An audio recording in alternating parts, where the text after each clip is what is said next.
Welcome, Greek U Nation, to episode number 479 of the Fraternity Foodie Podcast. I'm your host, Mike Ayalon, CEO of Greek University. I'm a speaker and an author. Our fifth book just came out. It's called Perseverance and How to Be a Great Fraternity or Sorority Alumnus. So go and pick up that book on Amazon or Barnes & Noble today. We call these episodes the Fraternity Foodie Podcast because there is nothing like great food to bring college students together. Fun fact. Sometimes I get to meet our show guests in person, and our next guest was able to meet up with me in Anaheim, California, to chat more about her book and all of her life adventures. It was so fun to really get to know her and what she's all about, because then it makes for a great interview on tape afterwards. So let me tell you a little bit about our next guest.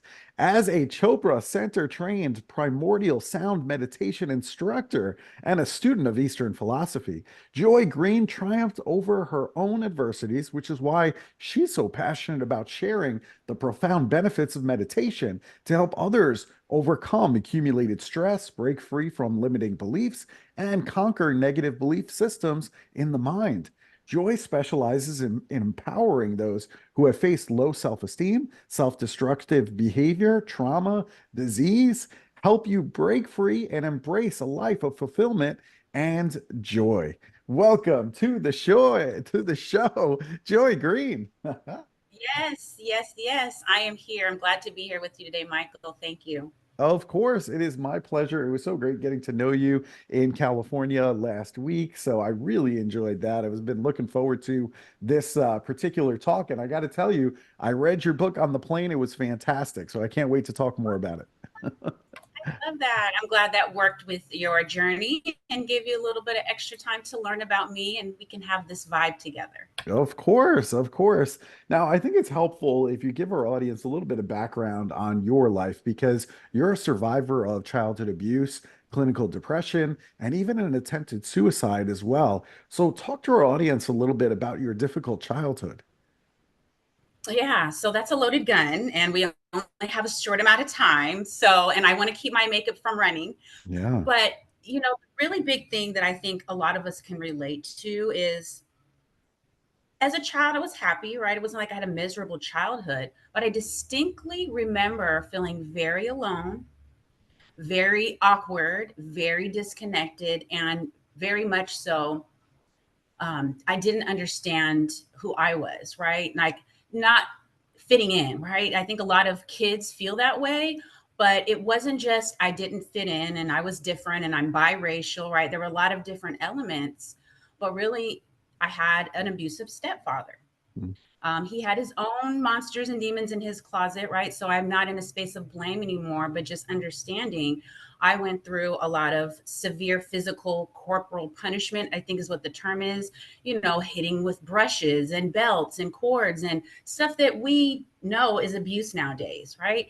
And a lot of that went on for any unbeknownst reason except for I was being a bad kid, right? Like I wasn't listening or I was being disobedient. But now we know there are many, many other ways that we can support our children, and it doesn't involve hitting them or talking down to them or emotionally abusing them. So that was a lot of my experience in addition to, right, things that I enjoyed as a child, but that weighed on me heavily, which went into the depression, right? Because I felt very disconnected. I felt very judged. I felt very bad, right? So I ran away from home. I, started, taking drugs when I was very young, right? I was trying to suppress. I was trying to cover up all of that feeling bad that just compiled. And so the depression came, I think, through the severe trauma that I encountered, right? And the clinical depression wasn't diagnosed until later in my 20s. So I went through a lot of traumatic self-destruction in addition to the things that I dealt with as a child. Mhm. So when I learned that I was depressed, right? Because it's not something you just figure out one day. You have to learn and go to the therapist and experience all of that self-destructive behavior sometimes, right? And the attempted suicide. That was another piece, right? That forced me into, I have to change eventually because I don't want to die. And that took time. So it wasn't a one-time thing. It was an accumulation of different things in life that eventually later in my 30s, right? This is over a period of time, I realized I don't want to die. I don't want to continue to feel disconnected and feel hopeless and feel stuck. And I have children to raise and I want to love myself. So, yeah, it took time through the childhood, but a lot of that I had to realize, okay, I went through that, accept it, and then decide to make some growth decisions. Mm. Wow, wow. I mean, I can really feel all the emotion that's behind all of that. And I'm sure a lot of the members of our audience, they've been through some traumas themselves. So I certainly think that they see that in themselves when you talk about it. And you managed to transform yourself through meditation, through yogic science, through something called Ayurveda. How did you learn all of these different practices? I don't even know what they are. You know what? I didn't know what they were either, but what did they say? Invention comes out of necessity, Mm. right? Hmm. I had to reinvent the person that was dying, that was sick, that was suffering, that was abusing drugs and alcohol to the point where I was blacking out in a car. Waking up, I didn't know who I was with, right? These are real things I had to come to terms with. And so I didn't want to be that person or end up dying, right? We don't know people in their 50s that live a life like that healthy, right? Blacking out and waking up with random people and just suffering inside, right? So, really and truly, it was a necessity and realizing that it wasn't just one thing that was going to help me, one therapist or the strict Christian upbringing that I was forced into as a child. And then, wasn't necessarily supporting the adult joy, the joy that needed to love herself. So over time, I started studying Islam. I started studying Kabbalah. I started studying Buddhism. I started reaching out for my own safety, for the safety net, right? Like I need some help. And it wasn't until I found what I needed, right? Because it's a different journey for everybody. But I do know this: the ancient wisdom that is in the Eastern ancient wisdom, right? Western wisdom is one thing, but ancient Eastern wisdom, there's something to that. And we bring it into the Western world and sometimes we water it down, but it goes back to the mind and really taking time to get still and silent with all the scaries until you're comfortable with that stuff. And then you're able to have more grace and more compassion and more love. And when you have it for yourself, you can transform that into having it for others. And then it becomes healthy relationships, exciting opportunities, meeting amazing people like you, Michael, right? It's an ever evolving transformational journey once we make certain choices in our life. So, yeah, there was decisions where I was drowning and I absolutely needed something to anchor myself, and then a continuing journey of knowing when to anchor myself and when I need to reach in and do those things to help myself. So it's constant transformation. Yeah, well, you're giving a lot of people a lot of hope, in your words, and you even have an empowering ebook. It's called Journey to Joyfulness, which is really a quick read, 15 minutes, available on Amazon. How would this ebook help all of our listeners? So first of all, I was introduced to an author, and I wrote her name down here because I was doing some personal research, right? On the 15 minutes, there was a specific study that Berkeley researcher in psychology, her name is Barbara Gross Davis. And she found out that teaching students typically at the college level, instead of a 50-minute lecture, 10 to 15 minutes is going to be more effective, right? Mm. Because there is that short attention span. As we become older as adults, we're encompassing more in life. So I figured, all right, 15 minutes, I can definitely share something about how do we get through the times in life where we're just trying to be happy and filling our lives with stuff, more people, more things that really don't necessarily make us fulfilled on the inside. What are a couple quick things that I can share? Tools that are you realizing how you're infusing more joy? Because happiness comes from the outside, the things, which are fine, right? We live in a world of things and they make us happy. Mm. But the true, like, I feel fulfilled, I feel good about myself, that's joy. And that takes a little bit of work and a little bit of realization. So in 15 minutes, I give you keys that you can decide, am I doing things that help me feel joyful, or only doing things that are outside of me and they just make me happy for a short period of time? Mm. Because joy, you can always tap into that. But happy things, they come and go and they make us happy for an hour or a few days. And then we're like, okay, I want the new thing, the better thing. So that's what the book is going to take you through. Am I just filling my life with things? Or are there some spaces where I'm actually tapping into my inner joy, right? That's Mhm. going to sustain you. I like that. That sounds like something that's certainly very doable. 15 minutes. We can all find that time to go through this ebook, Journey to Joyfulness. You also have another book series. It's called Stuck is Not Your Story. What was the foundation of this particular book? Yes. So the series Stuck is Not Your Story.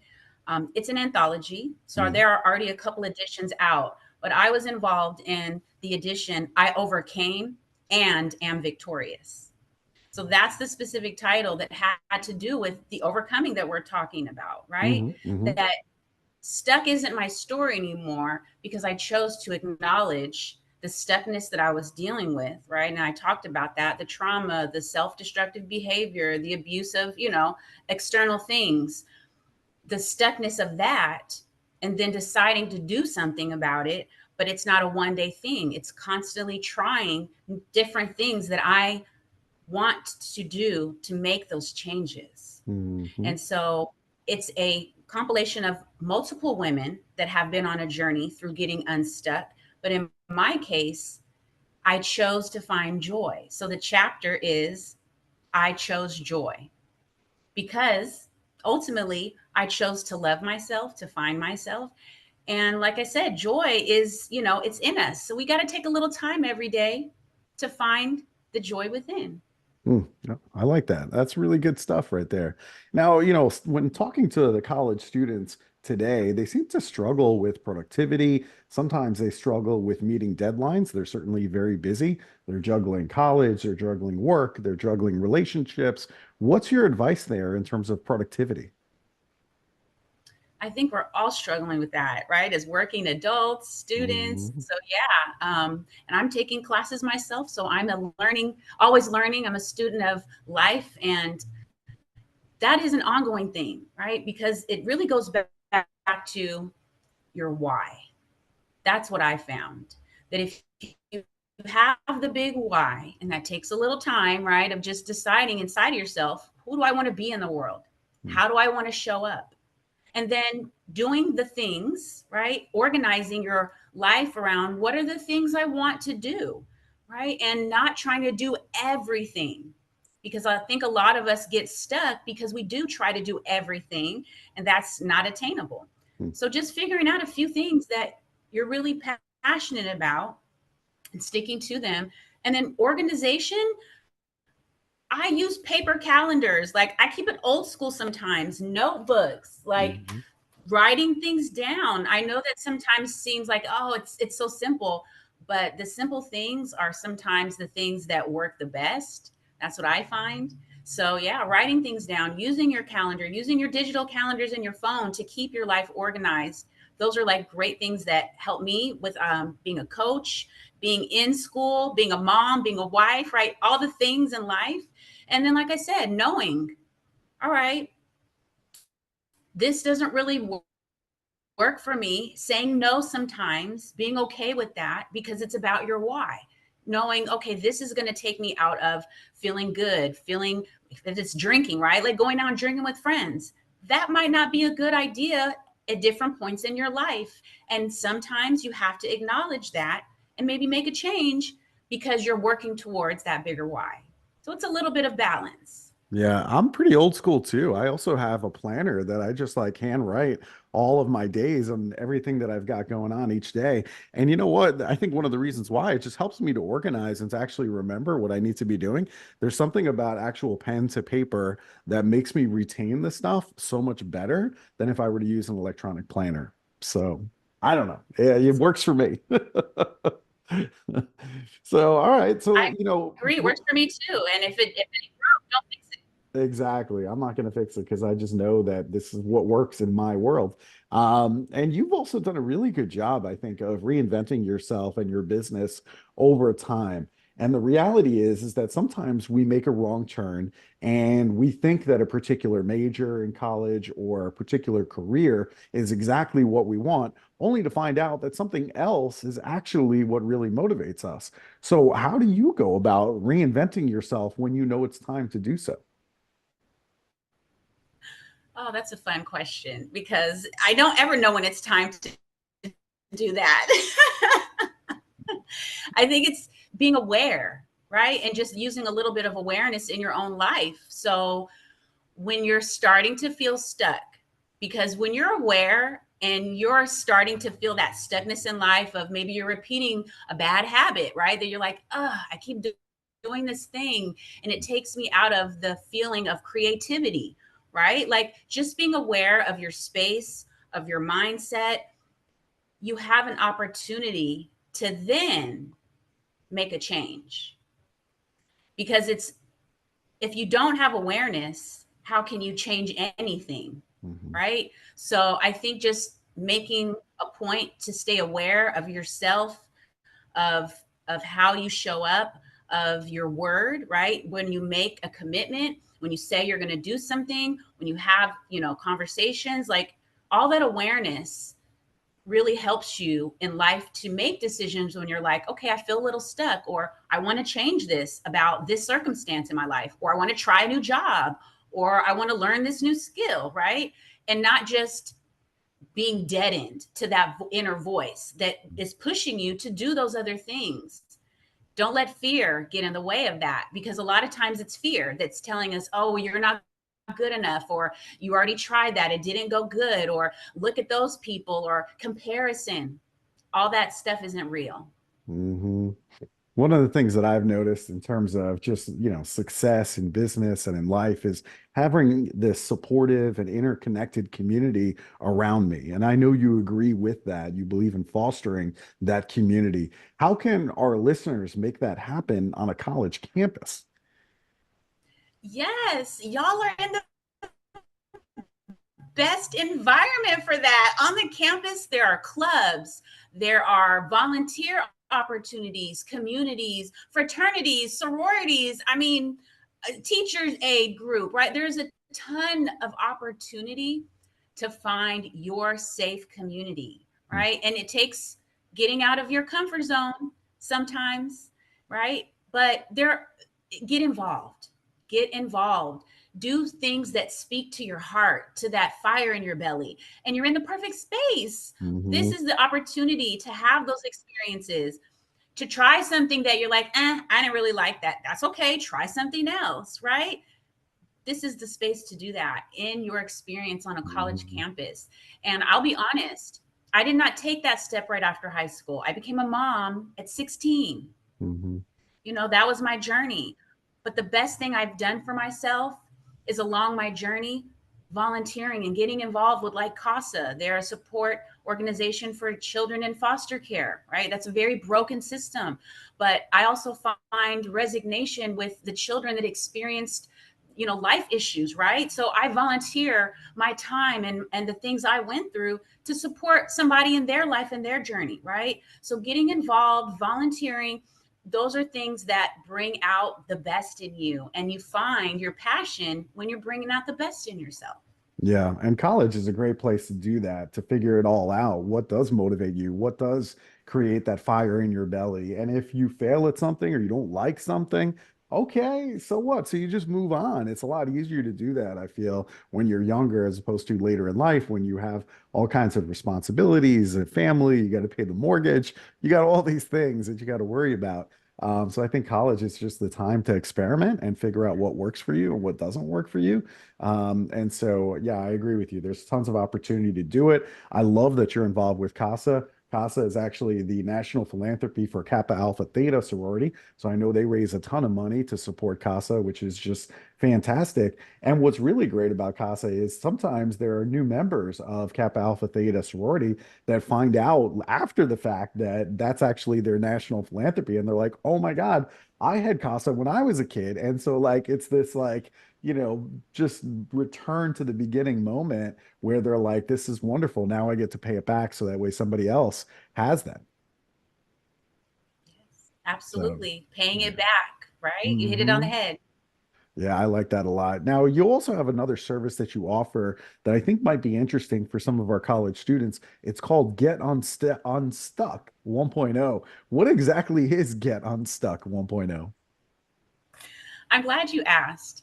You know, again, I stick with simplicity, Mm-hmm. get unstuck. It makes you wonder, what is that about? So I talked a little bit about this with the ebook I put out, right? Mm-hmm. Trying to be happy, trying to reach for those things outside of us that we think are going to make us happy, but don't really support us in life joy, right? Bringing out the quality of life we want. So, if you're tired of just trying to get by, you're tired of, the shopping and the expense and the things that really kind of end up working the opposite way when they think they make us happy, that's where I step in, right? Because we work together and I help you identify where you're struggling. Because sometimes it's being accountable for ourselves. And it's hard sometimes to do that by yourself. Let's be honest. So, working with somebody, hey, like I said, I've been there, that can help you identify, all right, where are you struggling? And then taking the right steps, the action steps that are helping you move out of the getting stuck. That sometimes it's out of just fear because we have the stuck limiting beliefs. We all have them in certain areas, but really and truly it's wanting the people that want that step. And on the college campus, that's where we're at, right? We want to take steps to improve ourselves, to get ourselves further along, so then when we're in quote unquote life and in the jobs that we want and the careers we want, we have those tools and then we can share them, like Michael said, passing it on. So Mm-hmm. it's a one-on-one journey. I do this one-on-one with students over a 6-week period of time, and yeah, we take time to understand who you are, where I can support you, and have you show up taking actionable steps. We put together a plan to get you moving towards the goals that are sometimes just in your belly or in your head, and you haven't talked about them. Mm-hmm. Mm-hmm. Now, I could see how that would be really helpful for a lot of college students that are just feeling stuck at the moment. And then you also have Get Unstuck 2.0. How is that different from the 1.0 version? That's a great question, right? Because, like I said, initially, you might be in a point in life where you're just realizing, like, man, I'm tired of doing these things. I'm tired of feeling this way. And you don't have the tools and you're just barely acknowledging that. And you're like, I'm ready for the help. Right. And so that's a journey in and itself. We talked a little bit about transformation. That in itself is a transformative journey, right? Just realizing, hey, I want a little extra support. I want those tools. I want to know differently, right? There are transformative journeys that we go throughout life. So 2.0 is then, right, you're in that space where you're doing the things you're excited about doing, maybe volunteering, and you're in the network of people that are doing the things you're excited to do. You are excited about the person that you have become, right? And going through a transformative journey, but still, this is through life, we still have habits that we pick up, right? Mhm. Even at certain points of life, or thought processes that don't serve us anymore that we want to grow through. Maybe somebody to brainstorm with as a, somebody that's graduate, right? You're already a graduate, you're ready to brainstorm and have those conversations with like-minded people, right? That are on a progressive journey in life and that are helping you find the new networks, right? The new community projects. So it's more of those people that, as the student, you're now in an entrepreneurial space, right? Where you're ready to grow yourself and your business. And that's where I come into play in that space that we talk about again. What are your goals in the next 5 years, right? Because we're constantly changing. We don't want to do 10, 15, 20 year, 5 years, right? And what are some action steps that I can start taking now that are going to support me, right? Mentally, physically, towards becoming becoming, right? Because we become what we want to see physically in our lives. So becoming who I want to see in this world to show up and support the others that I want to serve. I love it. Now I can see why you're such a transformational speaker and a really great coach as well. In your opinion, how can each of our student listeners reach their highest potential in life? Oh, wow. Um, this would probably be something that I would say to the little Joy, right? Speaking to Mhm. her, Yeah, get to know yourself. Really get to know yourself, right? And that involves getting silent and being okay with the silence because in amongst all of the stuff that's in our head, we can get through that in the silence and hear our heart and hear the love and the compassion that's already in us amongst all the other craziness that sometimes we feel, right? It does feel a little crazy to hear other things happening. And we all go through this, mm, right? Because we're exposed to a lot and our brain and our mind work in different ways. So knowing yourself, loving yourself, and being okay with however you show up in the space of love. really nice. Really well said. I like that a lot. Now, you know that I love really good food here at the Fraternity Foodie Podcast. And I tell you what, there are some really good restaurants out there in Anaheim, California. Right next to the hotel that we were staying at was Joe's Italian Ice, which, oh my God, it was so good. So, so I certainly Line had out that. the door, line down the block. Yeah. I mean, that place does some serious business. I mean, there were thousands of people that were out there eating their Italian ice. It was so funny, but it was so good. I was so happy that I got a chance to try it. But are there like any restaurants that you really highly recommend in that area? So in Anaheim, um, goodness, I live in maybe about 15 minutes from Anaheim. Mhm. I'll have to be honest, instead of one restaurant, because it's so hard to pick one. I'm I a know. foodie, right? The street tacos. The street tacos in Orange County are off the chain. Yeah. And when I say street tacos, yes, I mean there are streets lined up with taco stands, with the Hmm. taco trucks. They have the meat that's on the spit cooking like straight up taco trucks. Amazing tacos. You have all of the cilantro, the salsas, the pickled onions, and the jalapenos. They give it all to you and it's very affordable. All right, students, affordable. Like we still have, to be considerate of that, but I think SoCal has amazing street tacos. There you go. So if you're in Orange County, look out for those street tacos. They will treat you right and they're very budget friendly. It's the perfect combination for college students. So I 100% agree with you. You can't really go wrong there at all. All right. So if our listeners, if they're looking for coaching with you or they want to speak, they want you to speak on their college campus, maybe they want to pick up your books, where should they go to connect with you? So everything is on my website, The Joy I Found. So right here under my face, I think that's the name of my brand. That's the name of the community. That's the name of, that's me, right? I found myself. So the joyifound.com, all over social media. And I'm now on TikTok. I'm new on TikTok and I'm loving the community on TikTok. So you can find me on TikTok, author, speaker, Joy Green. And I would love to hear from you. Author, speaker Joy Green, and also look her up on the website at thejoyifound.com. Go and check that out. I'm definitely going to go and follow you on TikTok right now. I can't wait to get those daily messages from you. It's a really cool platform, and I think you'll be able to connect with a lot of young folks there. So that'll be a lot of fun for you. And what can I say? It's been just so much fun meeting you in person. It's been fun having you on the podcast here today. So thank you for sharing all of that with our listeners. Thank you so much, Michael. And thank you, everyone, for your time. I'm excited to be here and continue your journey of education and finding your joy.